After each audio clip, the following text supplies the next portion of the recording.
I'm going to give you my own take on screening and quality.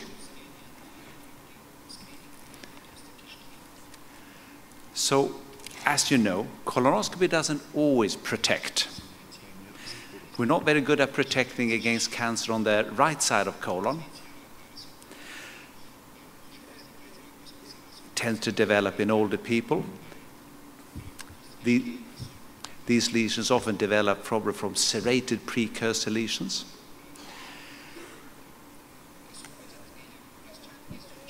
And people with a poor polyp detection rate are more likely to miss these lesions. So what is the risk of developing cancer after a colonoscopy? Well, there's been a few studies that looked at it. And a study from America in 2015 put the risk at 0.2 per 1,000 person years.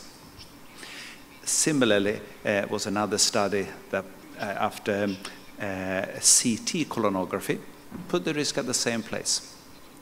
But more recently, there's a paper in New England Journal of Medicine that put the risk higher. And that study divided the risk depending on if the colonoscopist found many polyps or few polyps. If you're a bad colonoscopist, then you can expect, if you do 1,000 colonoscopies, to miss one cancer and have a patient coming back with an interval cancer within 1 year. If you're a good one, you'll get one every other year.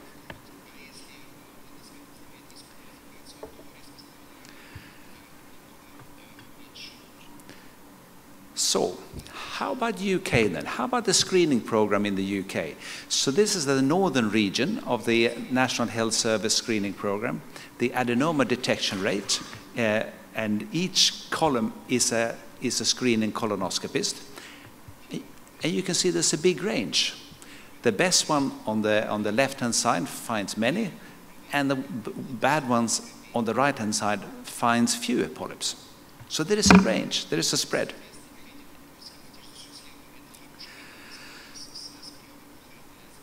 So what can I do then to improve my adenoma or polyp detection rate?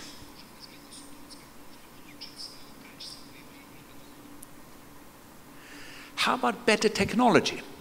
How about high-resolution colonoscopes, like they use in Japan? Well, there was a meta-analysis of it, and 5 studies put together, 4,000 patients, 1,800 polyps. The benefit of a high-resolution colonoscope was that you find 3.5% more polyps.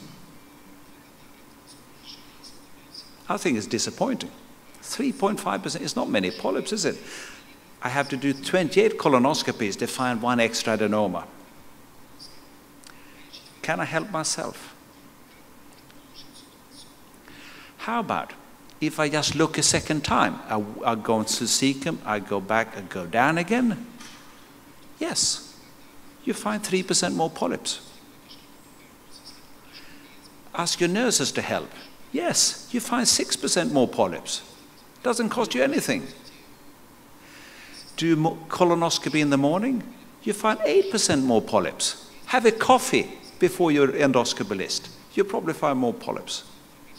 It's not difficult to lift it a few percent. You don't need to spend money on a big, fancy, high-resolution colonoscope.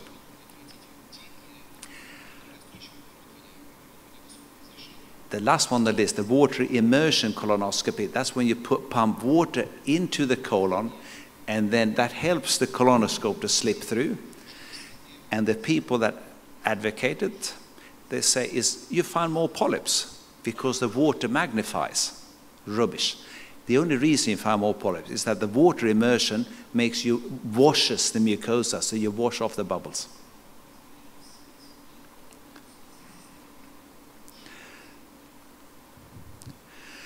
So, there's been a study on performance predictors.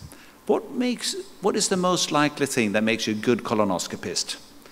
How about if you're young with very good eyes? Makes no difference.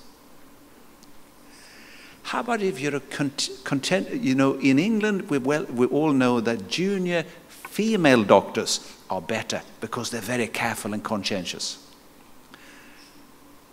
How about being a female colonoscopist? Makes no difference.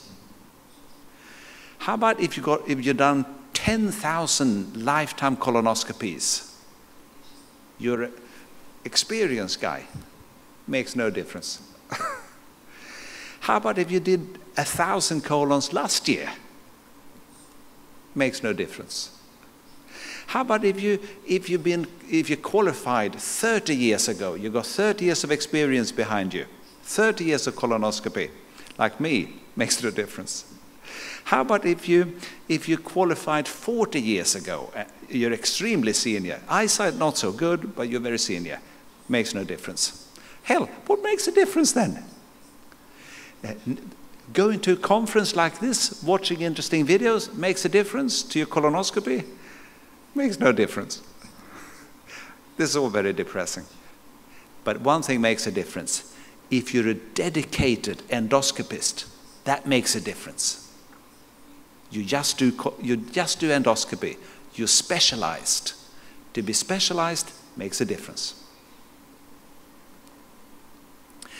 So, can you teach performance? There was the study of 38 Polish endoscopy centers, where a team was, each unit was visited by a team from England, I think, and they taught them about, how we teach colonoscopy in the UK. There was a 2-day hands-on training course, and the adenoma detection rate increased by 4%. About the same as getting your nurse, worse than getting your nurse to look at the screen. So I conclude from that, I'm not sure you can teach quality in colonoscopy. I'm not sure. And of course, there are other issues. Leadership, please be quiet. We now stop the talk. We're looking at the screen. We're looking for polyps. Please, everyone, look for polyps. Maybe lock the door so no one can come in and out of your endoscopy room. No telephone calls, no phone calls. Good technique. Maybe doing the colonoscopies in the morning when you're fresh. And a Friday afternoon, you say, please don't tell me to hurry up. This is going to take as long as it takes. Okay, so those are the things you can do, of course, to improve your adenoma detection rate. But let's go back one step. How many polyps grow to cancers? Do we know that? If I see a polyp, I leave it or miss it. What's the risk that it's going to grow to cancer? There's been studies of this. There was a Norwegian study saying that on average, if you miss a polyp, 1.25% of polyps would grow into cancer in 5 years, and 2.5 at 10 years, and 5% at 20. The risk is not so high. The risk is not so high. Another Björn Rembacken studies, bigger polyps this time. Björn Rembacken finds bigger polyps, put the risk at 2.5% progression at 5 years.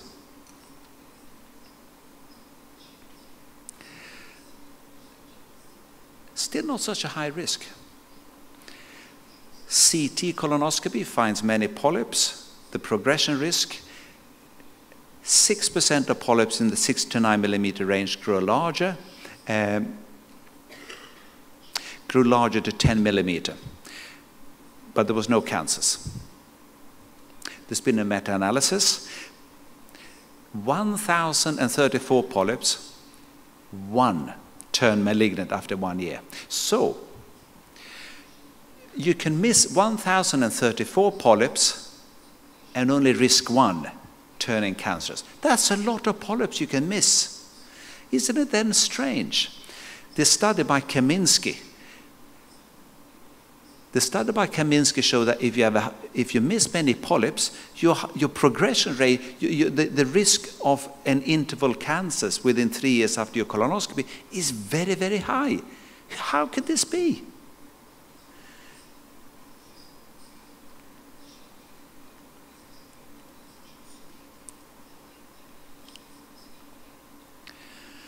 Perhaps it's not finding and removing polyps which reduces the risk of cancer in the future.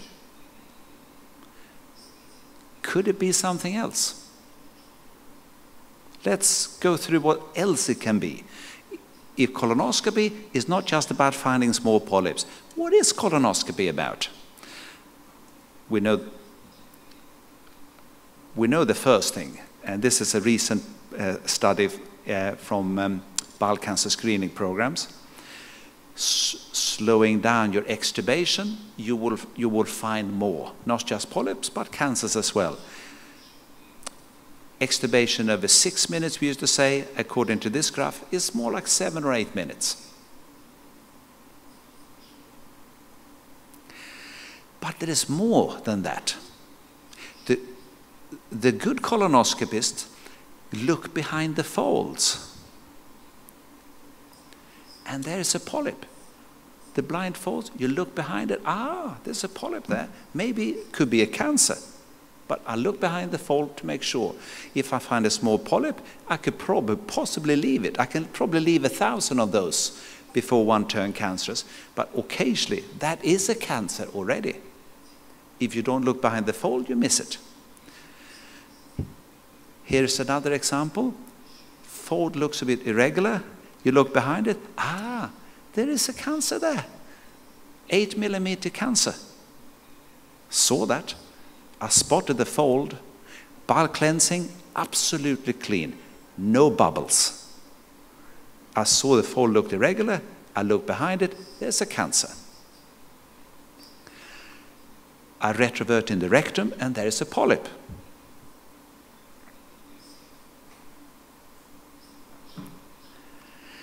I find a polyp, it looks benign in anteversion, but when we look behind it, it's cancer.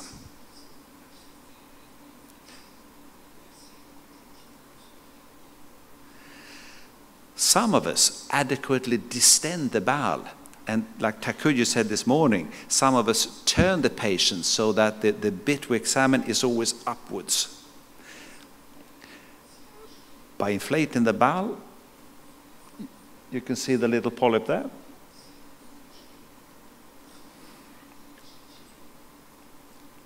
And of course, you don't allow any bubbles at all. Always wash.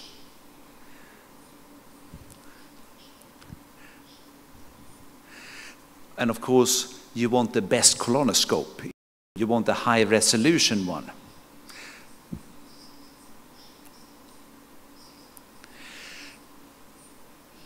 And when you pull the scope back, sometimes you slip back very quickly, then you go back in again and look at that bit again. Because it's behind the folds, you miss things.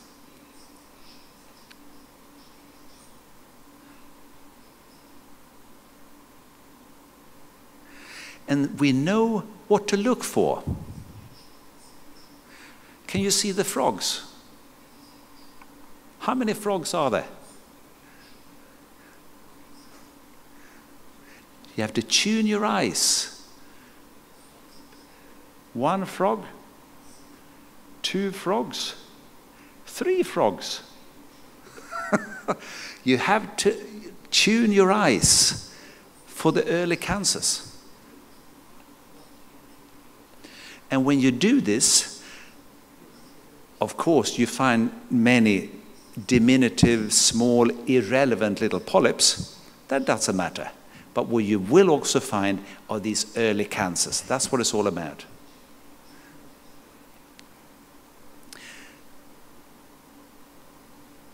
So, my conclusion, take your time, look behind the folds, distend the colon adequately. Lots of spasm, you give Buscopan. Always wash the mucosa. Bubbles, never allowed. Puddles, never allowed. Always completely dry the colon. And if you slip back, you go back in again. That is what makes you a good colonoscopist. That's quality. There is an unofficial conclusion to my talk, and this is it. This is my own take. Quality is not about technology and high resolution. I'm not sure you can teach it. Quality is an attitude that you want to do it just right. I think you're born with it, or you have the fire to do it just right.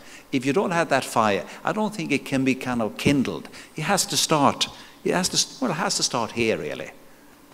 This is where quality starts. This is where quality sits. Not in your colonoscope, but in here. Thank you very much.